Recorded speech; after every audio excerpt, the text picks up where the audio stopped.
A Swift Kick in the Ass, episode 54. All big changes start with a swift kick in the ass. Join the journey of lifelong friends, John Curren and Tom Stewart, as they make conventional thought bend over and take a boot to the keister. Warning, listeners may notice a force equal to or greater than needed to get your ass moving. A swift kick in the ass, living life on your terms. Welcome, I'm Tom Stewart, and I'm joined with my lifelong childhood friend, John Curren. And today we talk about how to turn your vision into reality. Now, last episode, we talked about how clarity of vision will drive you forward. This, once you realize how important vision is, this is actually the steps to attain that vision. How you doing, John? Doing great. Yeah, so many people, I think, today struggle with this topic. They might have a picture of what they want or what they think they want out of life, but then they're just in the dark as far as how do they get there. And most people, I would say, just remain in the dark. They accept it and they do nothing. And this episode is really for the people who want to find a flashlight and turn the lights on and maybe open up their eyes and find a way that they can make that dream or that possibility, reality. And when we're talking about vision and imagery, like we did last week, we're really talking about thinking of the possibilities and creating an understanding of that possibility in a way that touches all five of your senses. You've been thinking about it so much that you can taste it, you can smell it, you can touch it. You can almost reach out there and touch it. It just seems real. So before we really get into this, let's just say change is not easy, and there are going to be rough times and difficulties. That happens with any time that you're trying to change. There'll be times when you actually question your actions, and you're going to ask yourself, is this worth it? So once you have that vision and you know what that vision is, I think that the next most important thing is to know why you want to make that change. I always think back about when I quit smoking cigarettes. Now this is, it's actually over 18 years ago now when I gave up smoking cigarettes. And the reason I know that is because it was like right before I met my wife. And I remember back when I decided to quit, I knew exactly why I wanted to quit. I hated the way I smelled like cigarette smoke. I hated being physically addicted to it. I felt that need, and it felt like it had control over me. And I knew that, it was hurting my health. So just that alone, anytime I had an urge to start back up, which, I did for many, many years, actually, after I quit, knowing why I quit gave me the strength I needed to never take that up again. You mentioned smoking, and it's a form of bondage. Anything that you have a addiction to, it weighs on you. And I was just thinking of a quote that Aaron, that was on here a couple of episodes ago, talked about discipline equals freedom. And I thought that was such a powerful quote. It's true. If you discipline yourself to control what you do, or eliminate a habit, it does give you freedom. It drops that chains of bondage off you. Yeah, and you ask why do I need to be disciplined?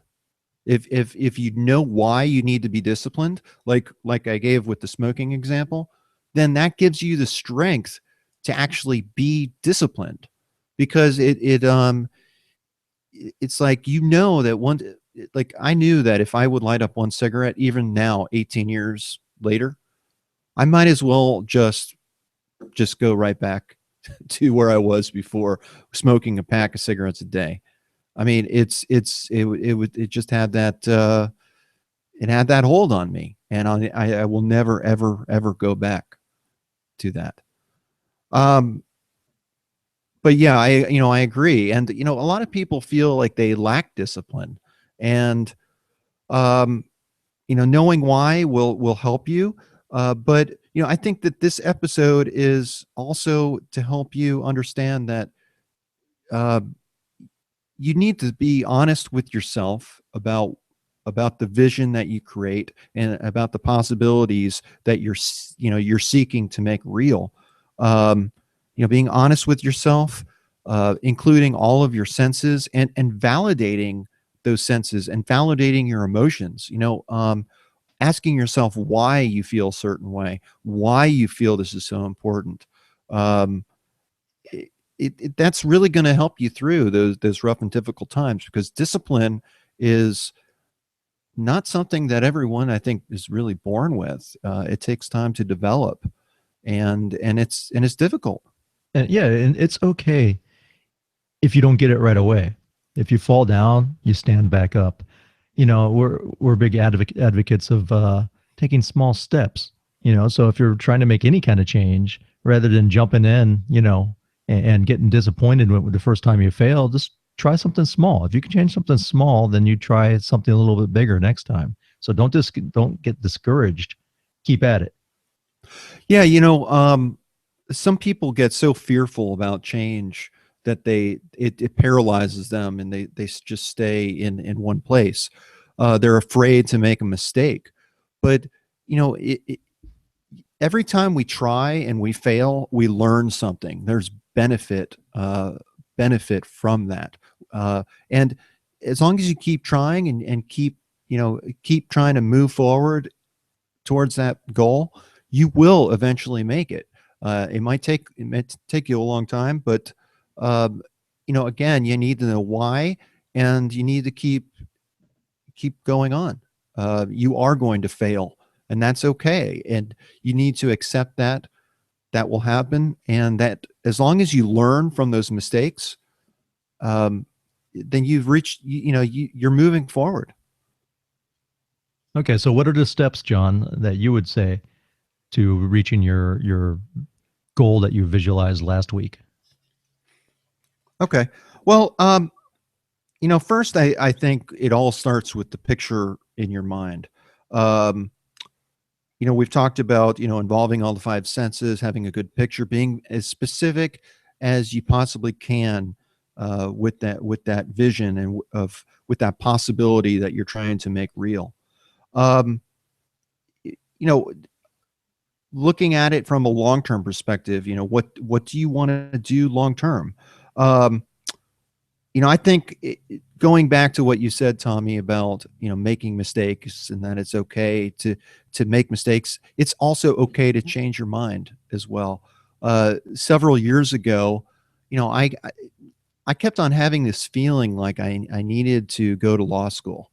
My grandfather was a lawyer, and in fact, he was state's attorney of Illinois back in the early '70s, and I just, for some reason, I was looking around, and I just felt like, maybe if I went to law school, I could have my own practice, I could be my, own my own business, and so forth. Um, and the more I thought about it, and the more serious I got about that decision, the more I recognized that, what, law school really was not for me. It was not going to take me in the direction that I ultimately wanted to go long term. Yes, I would own my own business, but it would also take me further away from my family and my kids, and studying and devoting myself to study, and devoting my time and my money, and all my effort. you know um I just wasn't willing to do that, and I thought, what, I need to just give that up. It's not gonna take me where I want to go. And once I did that, it's just amazing how I never really thought about it much, after that. So It definitely so wasn't your passion. You were doing it because it was someone else's maybe expectation or dream, or you thought it was someone else's Yeah. expectation, whether it was or not. You had that in your mind that, oh, this is what I should be doing and Yeah, should. it was a possibility, it was something I could do, and I saw it as a way of, um, you know, oftentimes I think we have this idea, like a vague idea of what we want to do, but we don't look at it as a specific possibility. So law school was one situation, one circumstance that I could have tried to create to maybe get what I wanted, which was really ultimately more freedom, more control, um, o- uh, a way to develop my own source of income, by having my own practice. Um, but I decided that it wasn't for me, and you're right, it wasn't my passion, and I moved on, and that's good. That was a learning experience for Yeah. me. I had a similar instance where originally when I went to college, my first 2 years I studied criminal justice because I was going to be a police officer. And I didn't want to become a police officer because that's really, really what I wanted to do. I wanted to be a police officer because I thought it was safe. Not physically safe, but I thought it was a safe career choice because my parents used to always say, "Hey, get something with a pension," and I was thinking, well, cops, they have pensions, they have, life insurance, they have health insurance, it's a steady job. You're most likely not going to get fired unless you really, really screw up. And that's why I was going down that path, not that I really had a passion for it. And, in my third year of college, I was like, you know what? I really don't want to be a cop. I mean, I'm studying all this stuff and it's really not what I want to do. And that's when I made my change into, TV and radio.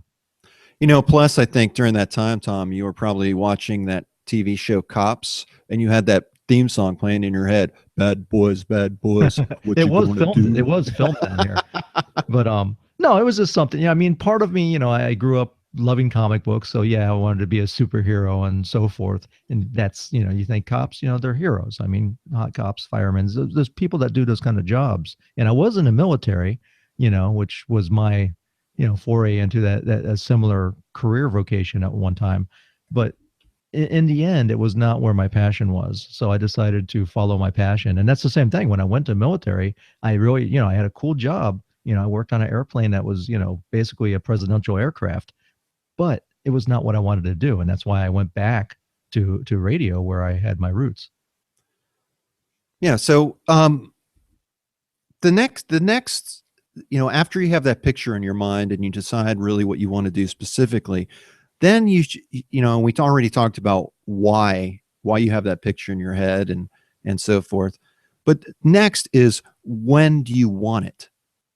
Um, now is not always good. Everyone seems to be looking for um, instant gratification, and they want it here and they want it now.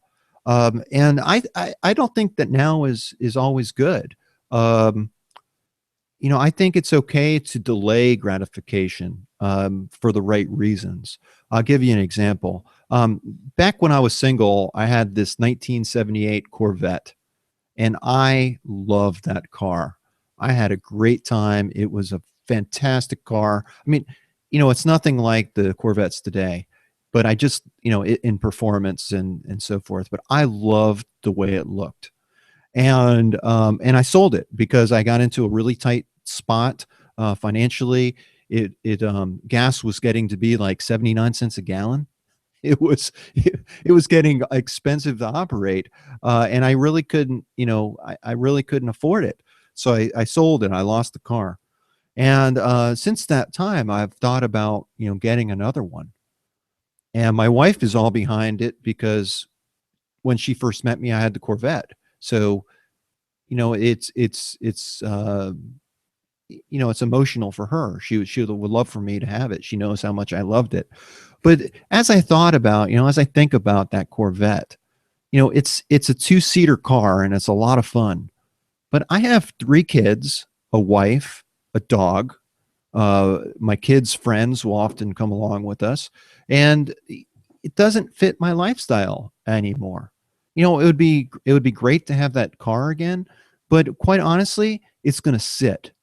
And any vehicle that sits is just going to degrade, and it's going to deteriorate if you don't use it.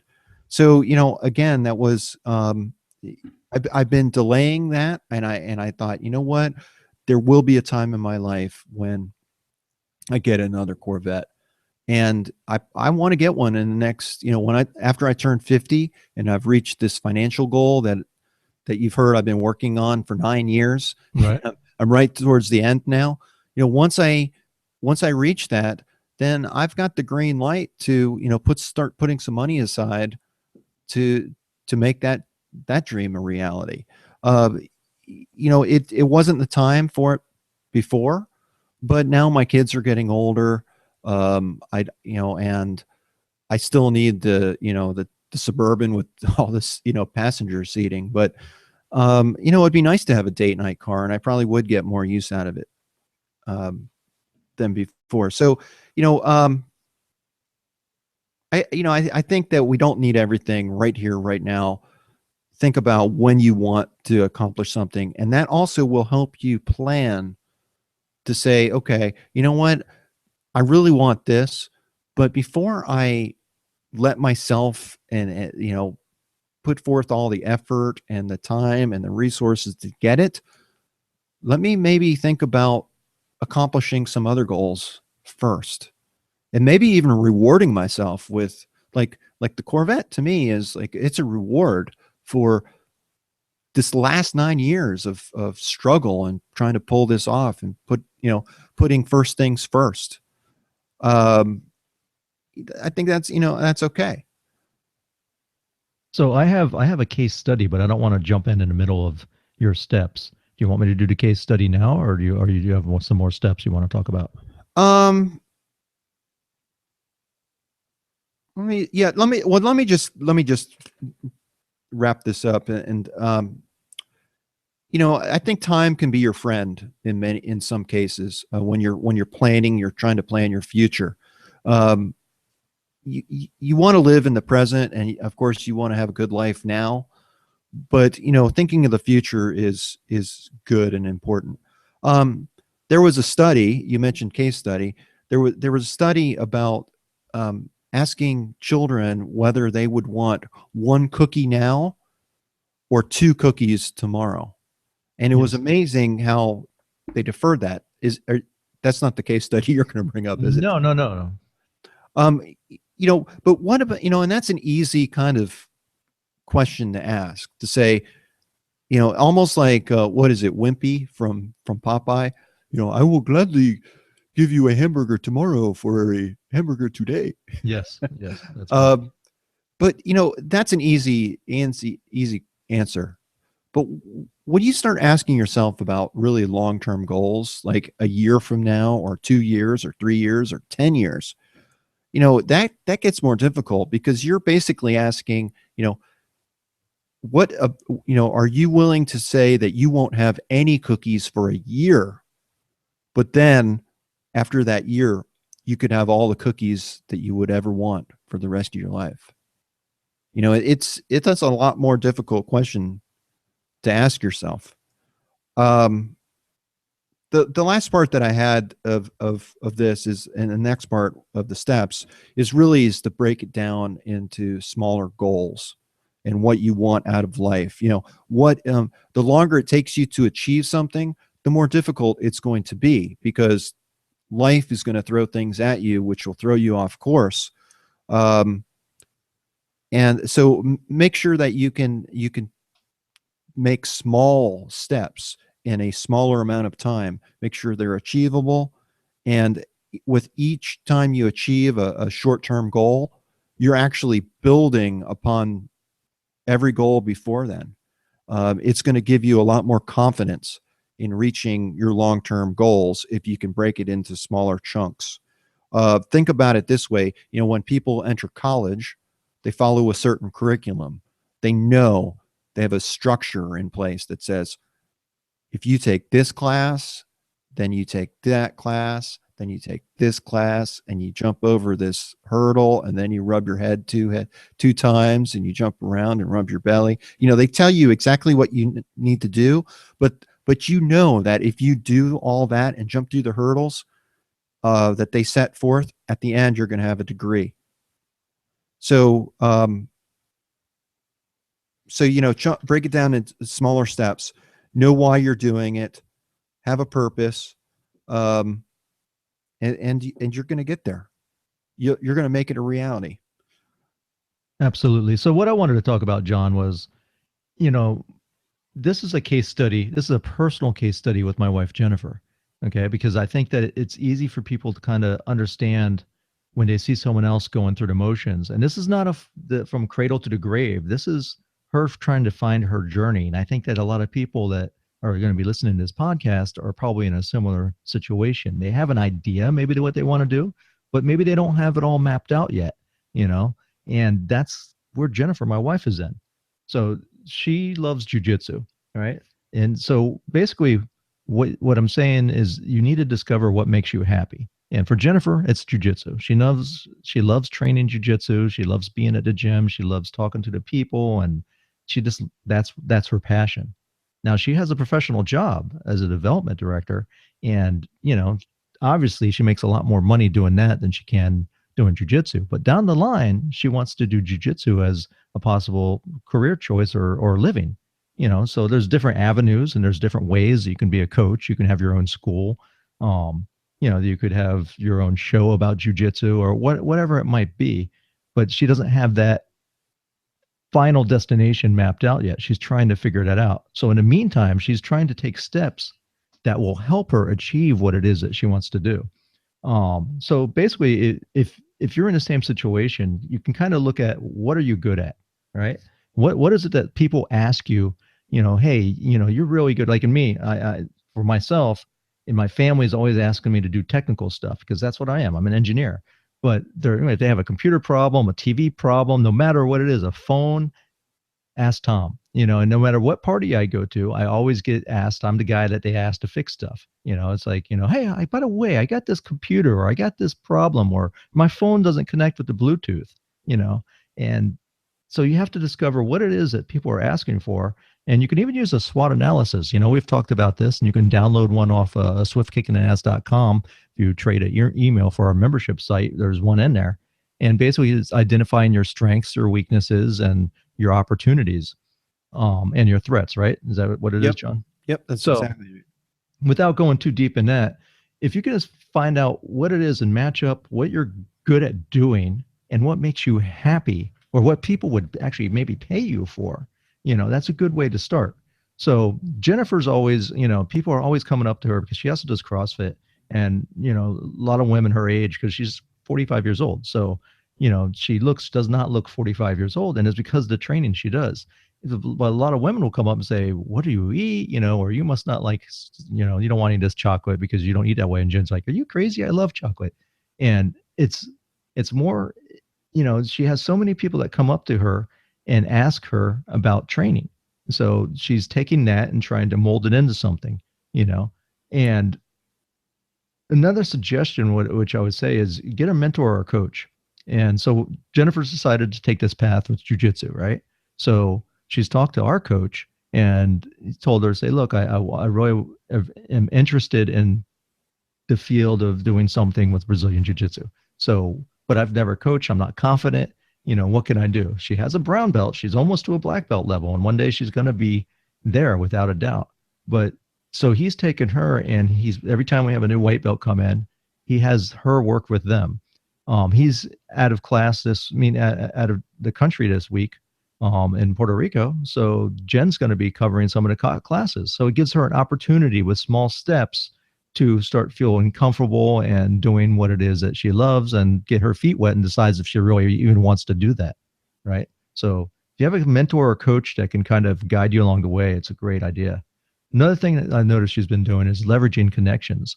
And down here in South Florida, we have a lot of women are starting to get in the field of in jujitsu, right?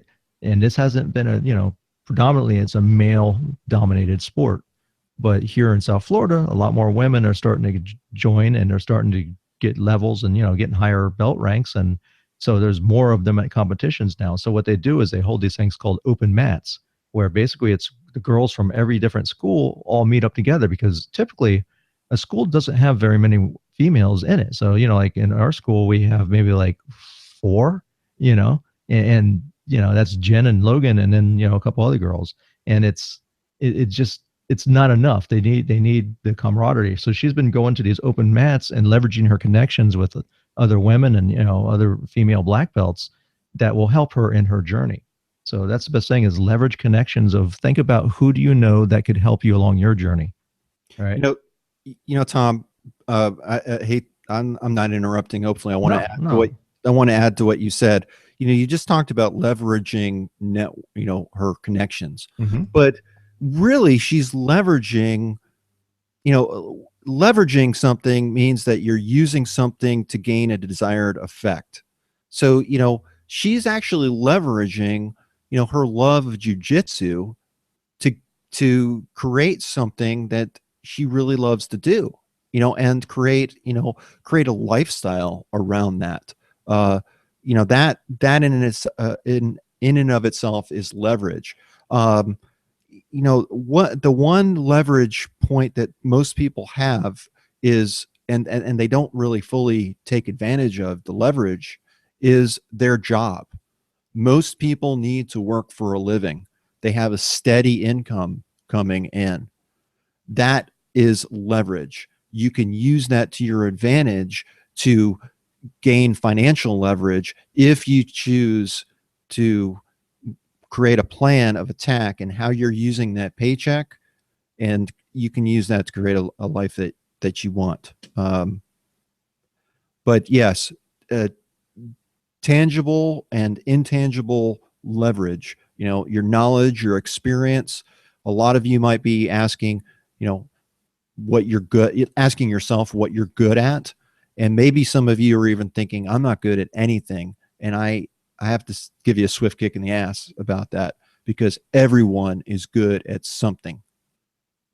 And you don't have to be perfect. You just have to be better than someone else that is a little bit further along, or behind you in the journey. So if you can help someone else out, to them, you're an expert. And sometimes there's a divide. If you're a real expert, sometimes it's so overwhelming, and it just feels so out of reach, that it's much better to take advice from someone that's closer, just a few steps ahead of you. It feels like, oh yeah, now I understand. I see how he's doing it, and I think I can attain that. And then when you get to that one level, then you can go up another level. So another thing, John, that she does is she basically reviews how she's doing. And anyone can do this and evaluate, whether you're reaching your goals or not. And she'll do it. Also, she'll bring her phone, her iPhone, and she'll video the techniques and write down notes, so she kind of internalizes it. And she's also building up almost like a repository for the future. So when she's an instructor, she has things to go back. And even though she knows the moves, sometimes when you it's like making a lesson plan. It's go, okay, what are we going to focus on this week? She can look back at her notes and go, oh, look, when I was a purple belt, this technique really helped me, overcome some difficulties that I was having.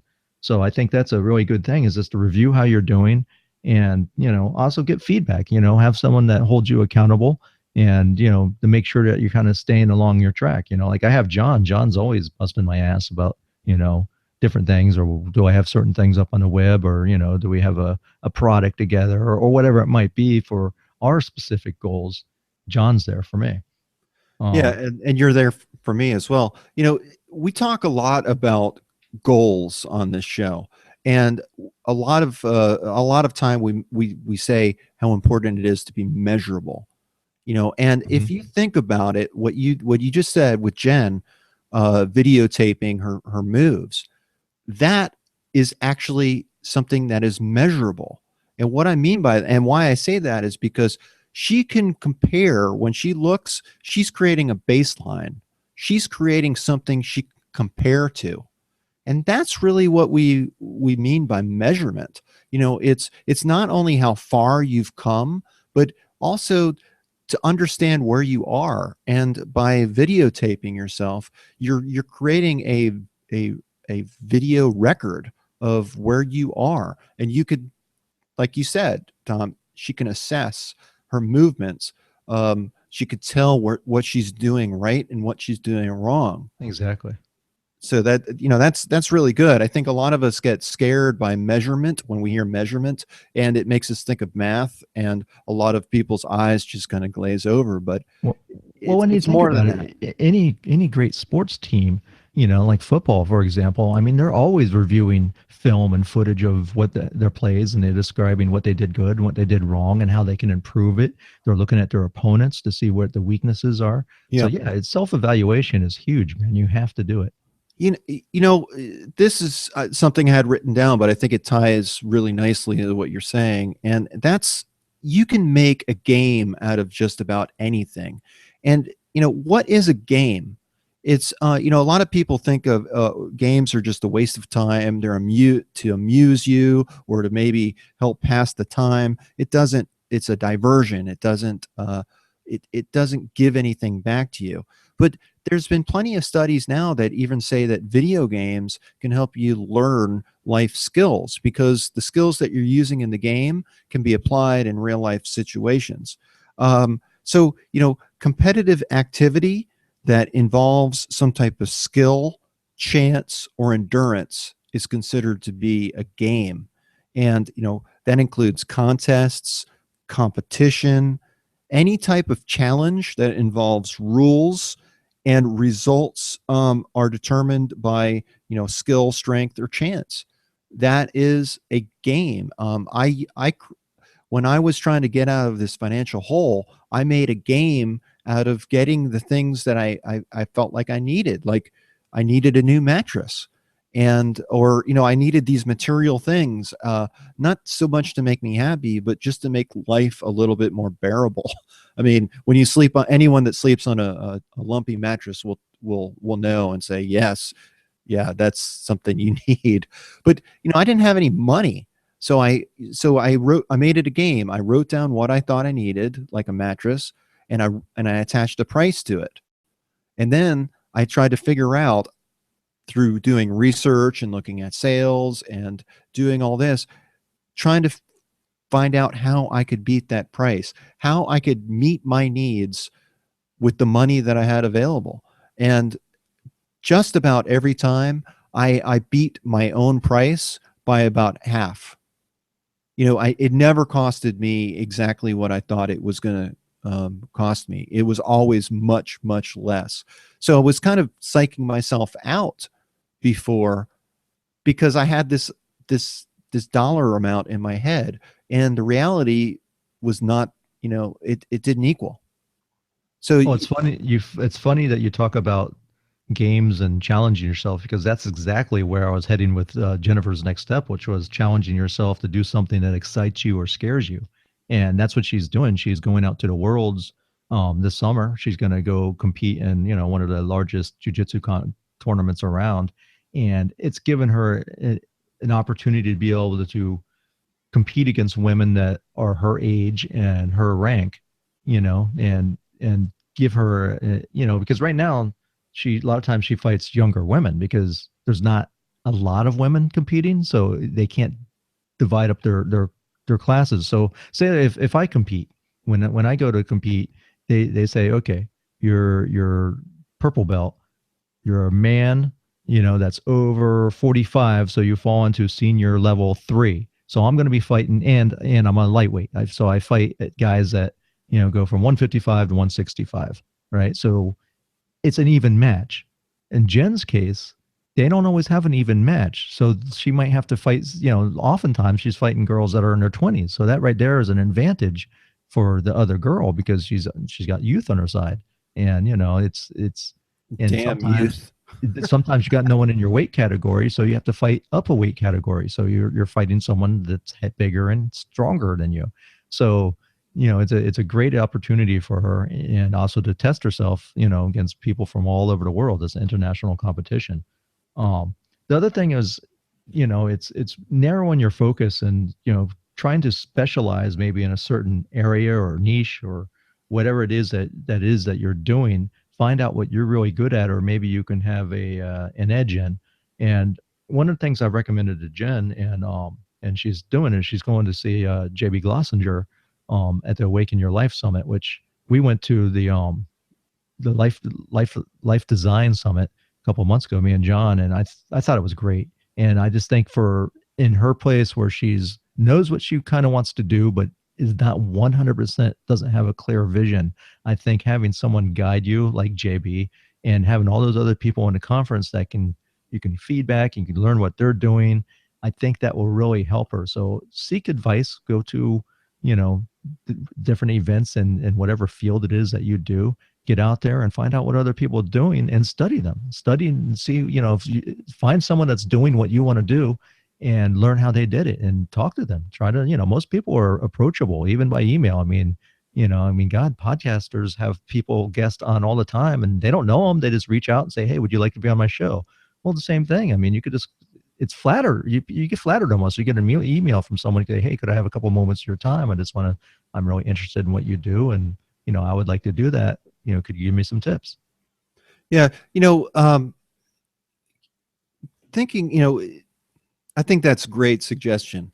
And I think a lot of people these days, myself included, there's so many different opportunities out there. It's like going to a restaurant that has, 300 things on the menu to choose from to eat. It's difficult to make a choice on what you want to eat.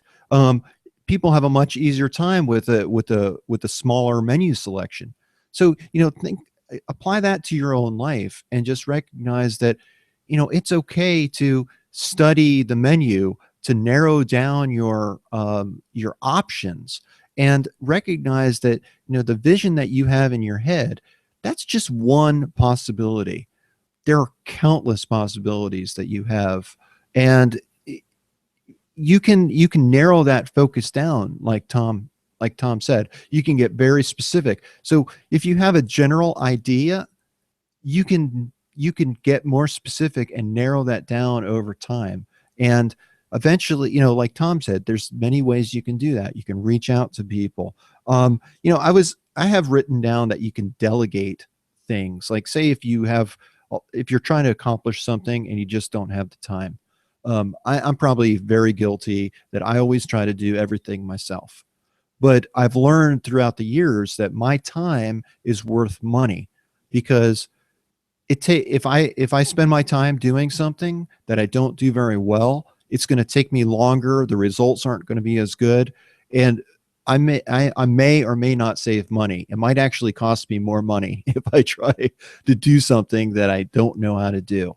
I always think of an old Bill Cosby episode where he was trying to fix his plumbing. Yeah. And, in that show, he was a doctor. So here's a doctor trying to fix his plumbing and everything goes crazy and he has water spraying out all over the place and he needs to have a plumber come fix it anyways. So, as a doctor, he was making bank. So he really had the money to hire someone. He was just stubborn and wanted to do it himself. It's pride, I think. It's feeling like, oh, I don't need anybody, but we all need people. And if you remember our episode on the 7 deadly sins, pride is the main sin, which all other sins stem from. Yeah. So think about how your time is best spent. I could work on my car if I want to, and I know enough to be dangerous in that area. But, if I'm changing my oil, it's a lot easier, a lot cheaper, and a better use of my time to have somebody to do that, or take it to a mechanic to do the specialized work, where I can spend my time doing something else that's more important to me. So it's again, decide, those type of decisions are really up to you. But we all have limited time to do things. So, you're best able to determine where to put your time. Going back to that thought too about, time being our friend and kind of delayed gratification, and saying, you know what, I'm not going to get this right now, but I don't need it right now. And I'm going to I'm going to get it sometime in the future. I hope, and I'm going to keep working my way to that. Um, you can also ask yourself, what happens if you do nothing? You know, there's an opportunity cost in any decision that we make, you know, whether we go for it, whether we don't go for it. Um, there's a cost to doing it, there's a cost to not doing it.